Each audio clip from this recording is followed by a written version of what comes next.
Okay, good morning, everyone. I am really excited about um, today's, I think, is today the last part of the four-part series that we're doing. It's tips and tricks for leading with charisma. And, you know, I was a little bit nervous about doing this because when you're talking about charisma, I think that I then was like, oh, I've got to be extremely charismatic while doing this presentation. And I wasn't sure if I was going to be able to do that effectively without seeming too over the top. So we're going to give it a try and we'll see how it goes. So let's go ahead and get started. I wanted to start with what is charisma. Charisma, for a lot of people, is kind of an abstract thing. There's a lot of different ways to think of charisma, and so I just thought I'd get the bare definition, and this comes from the Cambridge Dictionary. So it says it is the ability to attract the attention and admiration of others and to be seen as a leader. To be a great leader, a person has to have some charisma. So I thought that was extremely important to include in this this little series, because I think a lot of times people don't think of charisma as being necessary. And in fact, there are a lot of leaders out there that don't have any charisma at all. And because of that, they're not very effective. So let's talk about, well, actually, first, before we do, I wanted to talk about a couple of books that I pulled a lot of my information from, and really the books that have developed my skills as a leader and really influenced me and who I am as a person. So the first book is How to Win Friends and Influence People by Dale Carnegie. And this book was written over 65 years ago and has had little to none revision or editing done to it. It is just full of so many simple and pure truths that it hasn't had to have any editing. I love this book. It's a quick and easy read. It has completely shaped how I connect with people and how I am able to really make friends, and not just superficial friends, but really deep connections and lifelong friends. So I highly suggest that book, and we're going to talk about a couple of points from that book as well. The second one is Discover Your True North, the expanded and updated version by Bill George. He's also the author of Authentic Leadership, and I am such a believer in being an authentic person, following, your moral compass, who you are down to your core, and letting that really guide you and shine through. And then the third one is a book that my husband actually just recently recommended to me. He has been in a leadership position for well over 13 years with his job, and he's read dozens and dozens of leadership books, and this is his all-time favorite book. And it's The 21 Irrefutable Laws of Leadership by John C. Maxwell. And I am currently I'm almost done with it, but I have just loved every single point that this book has made so far, and I've learned so much, and we're going to touch on a couple of those as well. So if you have, I know a lot of us get bombarded with books and things that we should read, but if you do have some time and you have, an opening, I would suggest any one of these books. They are going to be life-changing to you and shaping you as a leader. Okay, so let's dive right in. This is a favorite quote of mine. It says, "You have to truly love your people to get the most out of them." And this is by John Wooden, who there might be a few of you, maybe UCLA basketball team fans out there who know who he is, but he was the UCLA basketball coach for about a 12-year period. And in those 12 years, he won 10 NCAA national championships, which is just incredible. And in order for him to have been able to done that, he obviously had to have been an amazing leader. And he has written some incredible leadership books, and he actually has this really cool, what it's called, the Leadership Pyramid, And if you Google that, it'll pull up this really cool PDF image of his leadership pyramid, and it has different characteristics that make up a great leader. And I could have just talked about all of those and felt extremely comfortable with the way things would have gone. But I want to focus on charisma today. And that's actually one of the things that is included in his pyramid. He has wonderful charisma himself. He is able to inspire and motivate his team to the point where they've done something that no other NCAA basketball team has been able to do. So, and I truly believe that the more you love the people you work with, the more that they're going to want to do in return for you. The more they're going to want to grow and develop their own leadership qualities in themselves. So let's see, my son's crying. Hopefully he'll be okay. My first tip for learning how to develop some charisma, or basically quality of a charismatic person, is to create a connection. This is so important. When you are talking with somebody, and this actually comes out of How to Win Friends and Influence People, this is one of the first things he talks about, is when you're in a conversation, talk about the other person.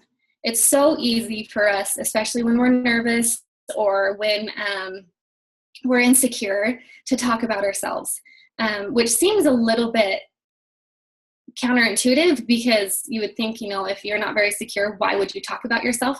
But it seems to be that you want to build yourself up to the other person so that they believe that you're more than what you even think you are. So focus on the other person, fight that feeling. Ways you can do that is ask questions about them. Ask them, any kind of, from where they're from, what kinds of hobbies they like, what they do for a job, if they have any family. I mean, really, you can't go wrong when you're asking questions about a person. People naturally like to talk about themselves. And if you do feel yourself starting to dominate the conversation, just check yourself and turn whatever you're saying into them. So like, say I'm having a conversation with someone and I get off on my kids. That's really easy for me to do. I love my kids so much, and I can get started on talking about my kids, and I realize that I'm dominating the conversation. Then I'll just turn around and be like, oh, have you ever, if I know they have kids, like, oh, do your kids ever do that too? And like open up the conversation for them to then talk about themselves. Or if I know that they don't have kids, or if I don't know if they do, do you have any kids? Or, just really try and turn the conversation back around. It's a natural thing that people want to feel heard. I just talked about how much I like to talk about my kids. So here I am, I'm going to give an example of that. I have a 3.5-year-old little girl, and she gets home from preschool, and she just is talking. And a lot of times I kind of just check out because, I'm busy thinking about other things, and I start to realize that she then starts to kind of act up, and I notice that she'll kind of start to do things to get my attention. So when I turn to her and I say, oh, you learned about the letter P today, I mean, instantly her eyes just light up. She gets really excited, and she feels validated and heard. And there's an instant connection there that I'm making with my daughter. So that's just so important to do, is helping people feel heard. Another favorite thing of mine to do is find a commonality with someone. I have traveled a lot in my life. I have all over the United States. I've lived all over the United States. I think we've lived in 9 different states, and so I'm 27 years old, and that's a lot of moving, and most of those are in the last 7 years. And so I've come into contact with people from all different walks of life, and I have yet to find someone that I haven't had something in common with. There are just some basic truths in the universe that at least everyone has in common, whether it's they believe in a God, whether they believe in being honest, or they have like the same drive with work ethic. There's a lot of people that I had no idea as I've been traveling that are interested in oils. There's a commonality. That's something we're trying to find. So you find those commonalities and then focus on those and build on those. And when you do that, you're going to build a really strong foundation for your relationship. And people are going to really enjoy talking with you and being around you. Doing these things is going to put people at ease in your presence. And that is really what defines a charismatic person, is someone that can come in and change the feeling of nervousness, or maybe even intimidation or jealousy or any of those kind of negative feelings, and turn it around and make people feel comfortable in whatever situation they're in. Okay, so moving on. The next one is to be confident. Confidence is kind of a double-edged sword. You know, there's definitely people that are overly confident, or they're confident in the wrong aspects. But there is the right kind of confidence, and confidence is very healthy as well. Those kinds of people are the kind of people, the confident people that just exhibit constant positivity about them. And positive people attract other people. It's just like one of Newton's laws, basically. You know, and so I like to think of when I'm in a room, and if I see somebody standing in the corner and I can tell that they're just not having a good time, I'm not naturally drawn to them. I'm drawn to the person in the room that is having a great time, that is laughing and smiling and is just loving their life, right? And that's the person that I gravitate towards. When you like yourself, and this is the kind of confidence that I'm talking about, liking yourself, not the kind of confidence that's like, I'm the best, I'm better than everyone else here, and that sort of thing. I'm talking about just truly loving yourself. Because when you love yourself, it's easier for everyone around you to like you. Because they see, if she likes herself so much, she must be pretty great. If she's comfortable in her skin, she's got to be pretty awesome. Or you know, the flip side of that is true as well. When you don't like yourself, it's going to be easier for people to notice and see maybe the things that you don't like about yourself, and then for them to not like you as well. So it's just really important to really love yourself for who you are, and all of your flaws and all of the things that make you you. An example of this is I love Kate Middleton. I'm not like a celebrity follower of any kind, but I am always, you know, if I'm in the checkout line or whatever and I see something about Kate Middleton, I'm always kind of drawn to seeing like, oh, what's going on or whatever with her. And I think that's because she's actually a very charismatic person. She's so interesting. She was born a working class girl to parents who I think worked in airlines. But she has completely owned who she is. She loved herself for who she was. And because of that, she was able to attract and feel comfortable as now a member of English royalty, which is really incredible. She's actually, you know, one of the first in a long time to be someone that wasn't already born a royal and like have some sort of nobility behind her to become then member of the royal family. So I think that's just really cool. I think that has everything to do with her sense of confidence. And because of this, she has one of the largest followings in the world, and she's loved by everyone. I rarely see negative things written about her. The last thing that's important about being confident is make sure you walk the talk. We have an amazing leader, Jenn Oldham, and she has just completely proved herself in this aspect.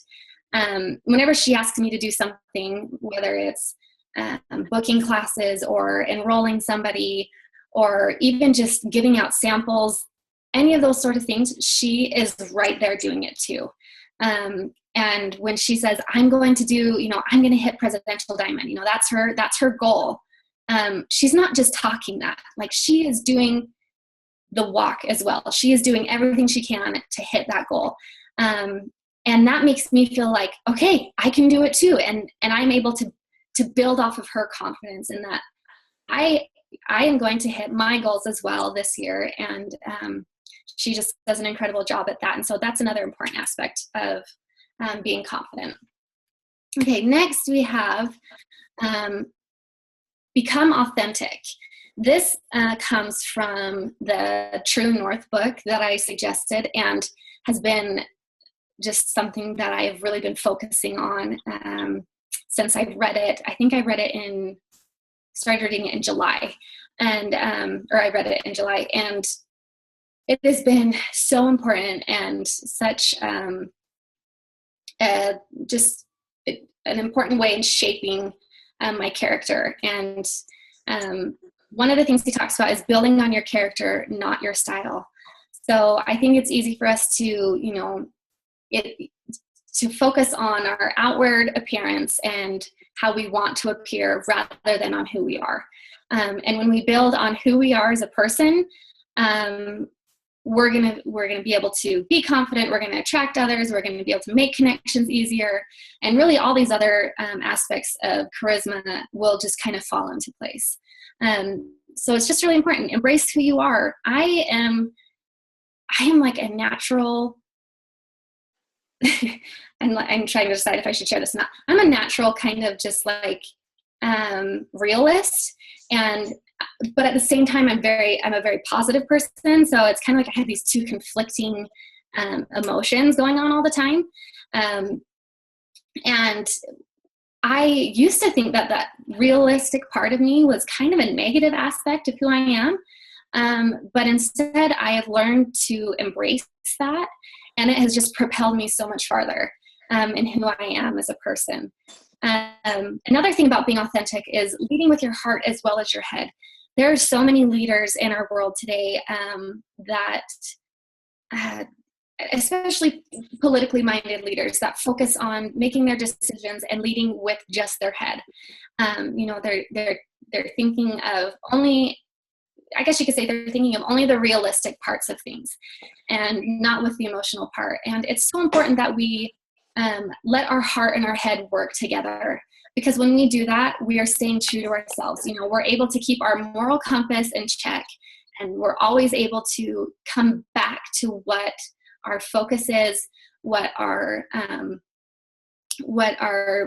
our mantra is, and all of that sort of stuff, because they together, our heart and our head will keep everything in check. Okay, this is another really fun one, body language.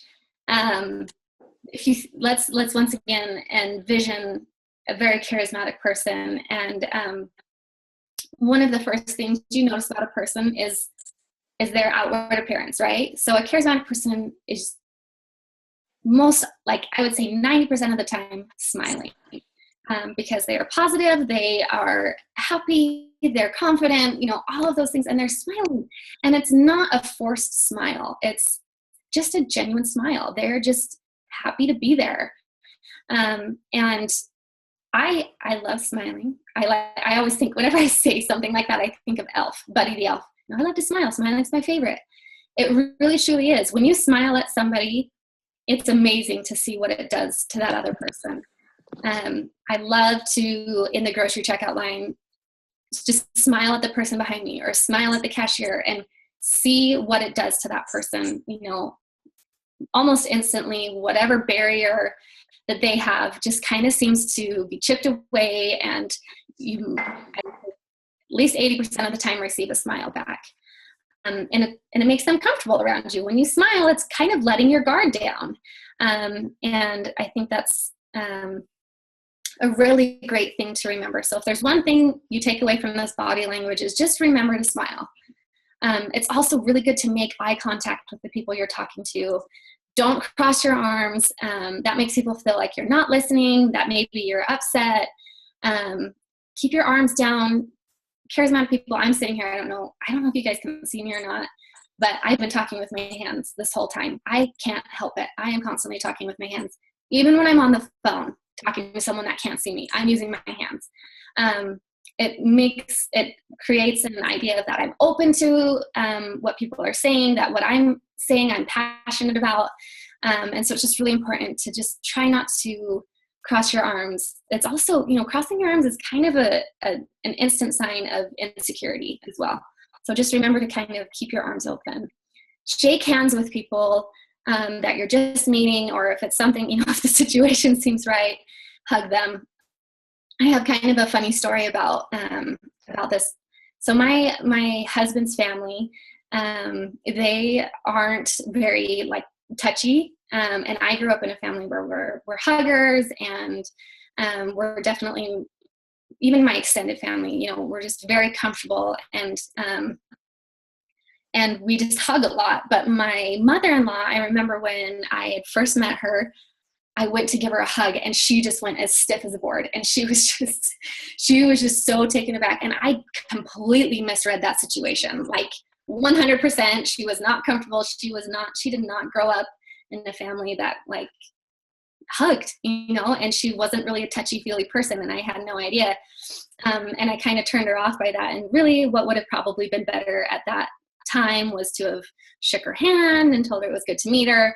But instead I kind of just let my personality take over, and I gave her this hug. And so now I always joke with her about that situation. I'm always like, Sunny, that's her name. I'm like, is it okay if I give you a hug? And she's a hugger now, and she knows that when she sees me that I give her a hug. And anyway, so that was always something that I like to think back on.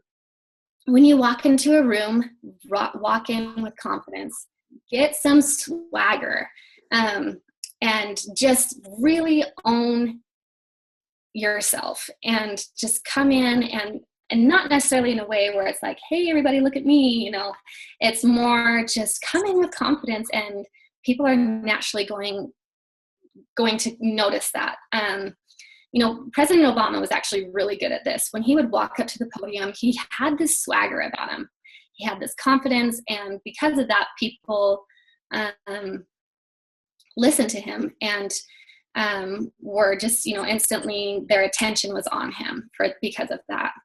Lastly, don't be afraid to laugh. I think that laughing is such a great way to connect with people. I find that the people I laugh with the most are usually the people that I connect with the deepest.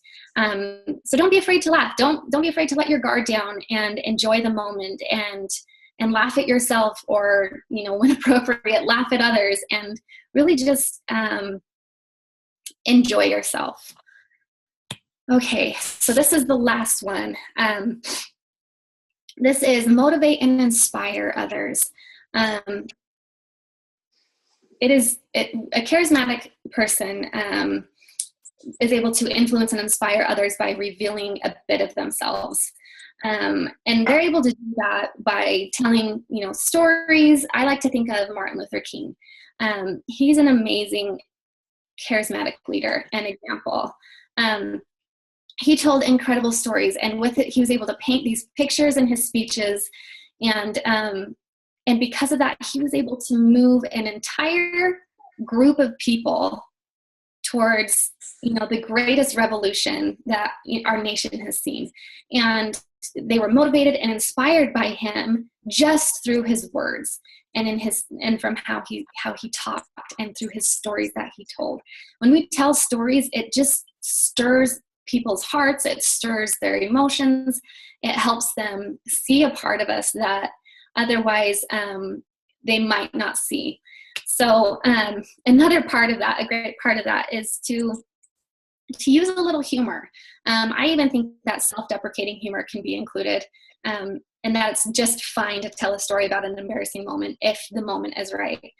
In fact, I'm going to do that right now. I'm going to practice what I preach. So right there, you can see I have written down shots at the doctor. I get really nervous when I get shots. I'm not scared of them. I just get nervous. I don't know why. It's like I'm embarrassed or something. And ever since I was little, I was this way. And when I would go in to get my immunizations, my mom would take I think there was three of us at the time, into the room. And the doctor would love starting with me, always loved to start with me, because I would laugh. I laughed every time I would get a shot. Like I would just get this nervous giggle and I would laugh uncontrollably. And he would want me to show or make it appear to the like my brothers and sisters and even the people in the hall or in the waiting room, because I was like that loud, that getting shots wasn't scary. And even to this day, when I get my epidural, which, because I'm like, yes, please, epidural here, I would love to try and go natural. I went naturally, involuntarily with my daughter when my epidural didn't work. But with my son, I was like, yes, please give me one. And I laugh. I still do. I get nervous and I laugh and giggle. And all of the doctors just think that is just the funniest thing.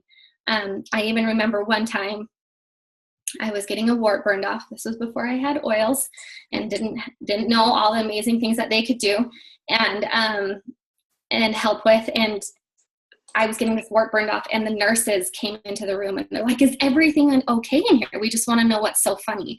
And then they saw that I was getting my wart burned off and they just busted out laughing. So that's kind of maybe not an embarrassing thing about myself, but it's embarrassing to me because I don't like the attention that I get from it, and I get teased about it a lot. But that's kind of a fun thing that I even like to share with people, to help them see that, hey, I'm a normal person, and maybe not even quite normal. I'm a little bit weird. And so it just really helps people feel a little bit more comfortable around me. So in summary, charisma isn't about how you appear. It's more about the impact you make and the way you make others feel. I think the resounding theme that I've talked about through this entire presentation is establishing those connections and making others feel that they're connected to you, that they can trust you, that they are motivated by you, they're inspired by you, that they are able to feel confident because of you and your confidence. So I'm just going to close with this quote by Maya Angelou, and it is, people will forget what you said, people will forget what you did, but people will never forget how you made them feel. And I know that that is true, because there are so many times that I can think back and I remember how I felt about something, but I can't remember the exact situation. I can't remember the exact words, and I can't remember exactly what happened, but I have never been able to forget how it has made me feel. And so I just wanted to leave you with that thought. And this is all spazzed out, but I wanted to just thank you for listening. And if there are any questions that any of you have, I don't really know if this is necessarily a presentation that would warrant any questions, but if there are any, I would love to hear them and be happy to answer them if there is. And if not, then we'll just wrap it up.